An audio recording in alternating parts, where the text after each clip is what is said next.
Hi everyone, it's Cal. I hope you're doing well. We made it. We got back to our home in Canada, and it was really a long flight for the cat, let me tell you. But I'm happy to be here, and I'm happy to be back with you.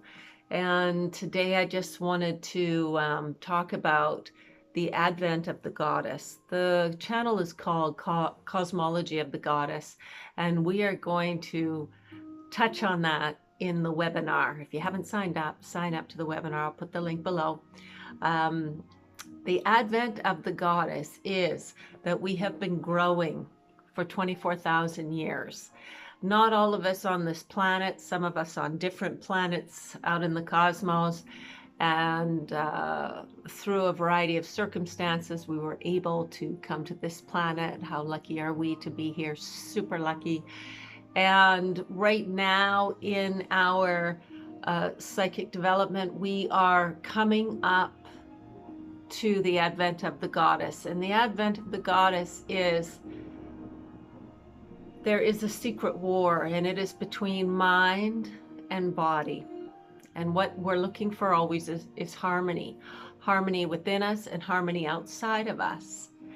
And mind, this is said in very general ways, but we can see mind in technology. We can see mind in building structures, concrete buildings, etc. We can see mind with rules and regulations. And the way we see the goddess, how she comes through all of this, is through love. She is the bendiness that holds that house together. She is the connectivity that allows technology to be built and have success. She is the thing that connects everything. So she's the connector, and the mind is the builder. And the mind is pretty spectacular. The mind is the dancing peacock, and the big show and the grandness, and it's quite beautiful to behold. But she is humility. She is the governing channel that lies below all things. She is what connects us all. She is, I want to say, the totality, but no, mind has its part as well. Mind created the system. We wouldn't be able to be here without mind. That is the father principle. And the father principle, when it's in alignment, is good and just and righteous, because the mother loves all. She doesn't have the rules and boundaries. She just loves all. So she loves the axe murderer as much as she loves the saint.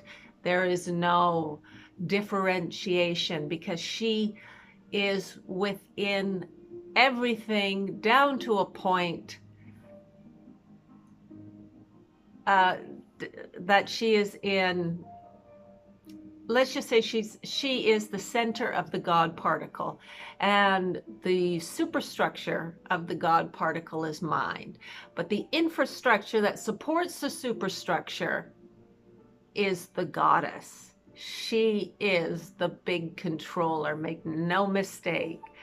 So, into the future, we are going to be all presented with pivotal moments where we are going to have to make a choice. And that choice will be to serve the one or serve the whole. And wholeness is happening to us. We are all coming to terms with understanding that we are more or less all the same, especially when we are in balance. We are love and harmony. And at the core of our being is the goddess, and on the superstructure of our being is the father principle, how we present, what we build, the things we do. But at the core is the feminine principle. And that is what connects all of us. We are all the same at the core, regardless. And the core is the big thing that counts. And The cosmology of the goddess is the beginning of understanding the superstructure and the infrastructure. So if you haven't signed up for that video, please do. Again, I'll post it below. I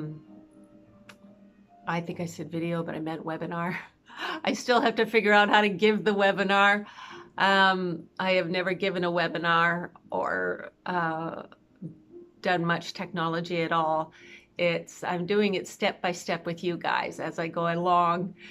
As you can tell from my videos, because the only thing I can't edit or do anything, I can just video and upload. So I do apologize for all my shortcomings, technology speaking. So this is in our time of growth and gestation on the planet. We are now coming to know our mother and father, our cosmic mother and father. And we are coming to know our interconnectivity and how dependent we are on that web of interconnectivity. Now there are two webs, or a better way to say this is there's a web and there's a backdrop, okay? The backdrop, you got the web, and the backdrop is the negative space that you don't give credence to. But that negative space is the feminine aspect. That negative space is what allows the creative mind to build, have structure, connect. And but there's so much more to it than that. It is complex, but it is so simplistic. Again, it's only because we haven't been taught these basic fundamentals. So I lost my train of thought there. I was going, we've got the web, and that's the superstructure over ourselves. It's the superstructure in the stars. When you look up to the night sky and you see all the stars, that's the web. They have critical alignments to one another. And of course, the backdrop of the darkness is the mother principle. And she is the stronghold. She is the strength. She is the one that shuts mind down. When mind says there is no other way, you can't break out, you can't do this, you can't do that. It gets to a point where she comes in and she says, enough is enough. And she blasts it all apart. And we see this in nature when we look at ecosystems getting so out of balance, and then it gets at its highest point of imbalance, there is suddenly an eruption, an explosion, and that is the chaos of the mother, because she will not have that. And she remains silent, and she takes it, she bends under the pressure for so long, and then she just says enough. And she erupts, she explodes, she has thunderstorms, whatever it is that she shows herself in the chaos. And of course, the father is order, and he's all about, you know, restrictions and following patterns. And part of your being, this is how you're building your being, by being pressurized under, having sort of law and order pushing you back, so that you have a little box to kind of grow the being. This is the best way to grow an individual. The best way to raise a child is by having impending pressure of rights and wrongs, and giving sort of, it's like the game of life where there are certain rules to it. And the child learns this when they're born and as their growth, and then they're birthed into sort of being an adolescent. They learn more within that respect, and birth into being an adult, and they learn more in that respect. And then we come to a precipice in our graduation of thought, where we go to the step-off point into the cosmos. And at that point, we go into the world of the mother. The world of the father is the building of the light, and the world of the mother is all things possible, and you are the light. And when I began later in life to go back to getting out of my body. As a young child, I did it regularly. But when I went into astral traveling, before I started meditation, I saw the worlds beyond, and there are many worlds beyond, and they don't have lights. And that's just because they've graduated to a new threshold of being. It's not like anything is wrong with that. It's the graduation, and we become our own light. And the story is fantastic. We look at the story of the human in the webinar and how far you've come so far. And really, it's truly a celebration. And I was going somewhere with the web and the darkness, but now I can't get back to that. But those are the two differences between the being in the world of light, the Father's world, which is beautiful and glorious, and so grateful to be here because it's building you. There's so much to be said about the world of the Father, its glory, its fantasticness, and its colorfulness, and the beauty of it all is just incredible. And then there's the mother, the backdrop, the one that's holding it all together, the one that says, yes, I will have my children become more than they are so that they can know me and they can join with me. And so then our light graduates and we go into the cosmos and we become our own lights and we serve the body of the mother. And at some point we graduate to where we join with the mother. And it's all self-elected. We join when we want, we break away when we want. The mother is always there for us, always. But we elect to bring ourselves to different thresholds of knowing. And our consciousness is constantly building. And when our consciousness has a really big turn, really big, like a 180 is a pretty big, because you're going from one idea to the complete opposite. So that is when those pivotal moments, and those are massive pain moments, those are the moments that really change you. And usually when you go from here to here, you come back to be in the center. And the center is the point where you always want to be, right? Weighing both sides and maintaining yourself in the center. So I just wanted to pop on and talk a little bit about where we're going sort of right now at our time on planet Earth, our Earth, as we become the light of this world.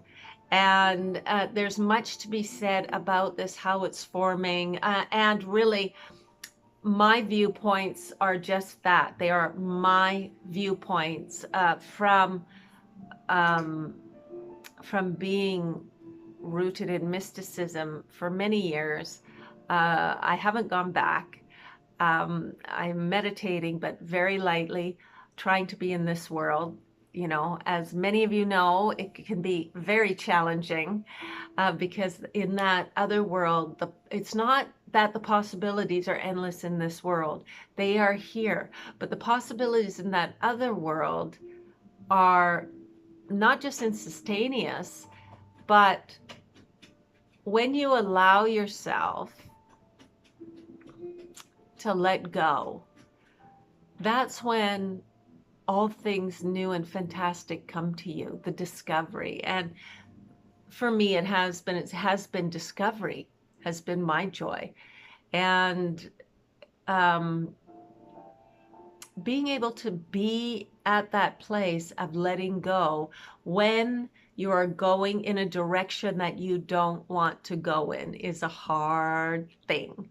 But I have noticed, and this happened to me just the other day, day before yesterday, where something, I was here and they were advocating this over here, and I didn't want to do this. For sure did not want to, no way. And I had years and years of experience in this particular thing. And at the critical moment, I just said, okay, no problem. to go over to there. And then, you know what? The veil burst at that point. And I got not just what I wanted, but more. And that's all these things I'm talking about can be talked about in great depth. I'm just talking them on a very surface level. That is when you let go like that, and that is the bursting of the veil, and you see how the energy works. So really, it can be seen as self-sacrifice, but we'll talk about this another time too, because I don't want to talk you to death. So yeah, I just wanted to say at this time in history of ourselves on Earth and our gestation times and what is happening sort of on a bigger generational level is we're moving into the realm of the goddess. We can't see it yet, and it's probably going to get a pretty bad, there might be some imbalance coming ahead, so that the goddess force comes in. And the thing that I wanted to mention was that the goddess force does not happen in front of us, it happens through us. So it's in the opening of our hearts, and we're at that intelligent level now. We're at this level now, this level of emotional intelligence, where we're understanding so much without words.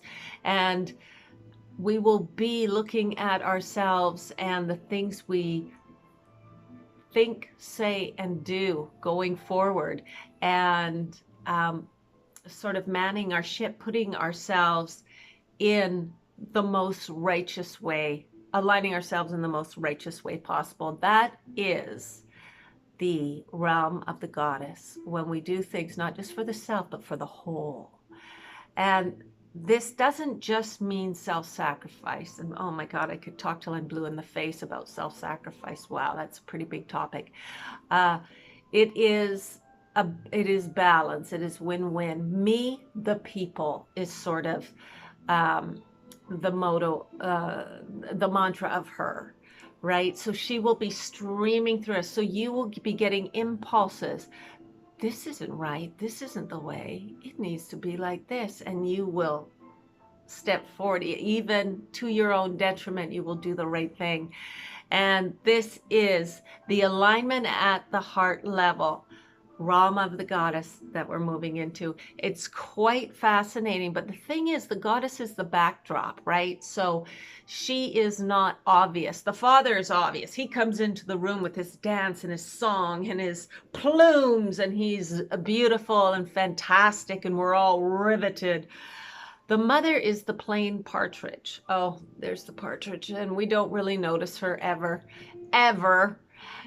She's the one that really sets things right, but she's the one you don't notice. And a way you can see, and a way this could happen would be like a guy driving a dump truck and working at the dump could find something or be driving somewhere that could save or help many people, even if it goes against the rules of the father, and he turns and he does it. And this is, because these people, and I use this analogy because these people who work at the dumps and who take the garbage, a service that we all need so much, we never notice them, and we never pay attention to them, and we never really say thank you to them. And yet they are here every day picking up our garbage. And really, it is like the mother, cleaning up after us, giving us a place to live, feeding us, doing everything. We never ever notice her. We notice the dance of the father. That's what we want. This is where we want to be, all flashy and great. This is where we want to go. But really, the truth lies, the deep truth lies with the mother. And this is when I say the deep truth, that is even metaphoric in a way, because she is the deep truth. She is what's holding the whole infrastructure together. While we have the Father, who's the superstructure, again, she is the infrastructure.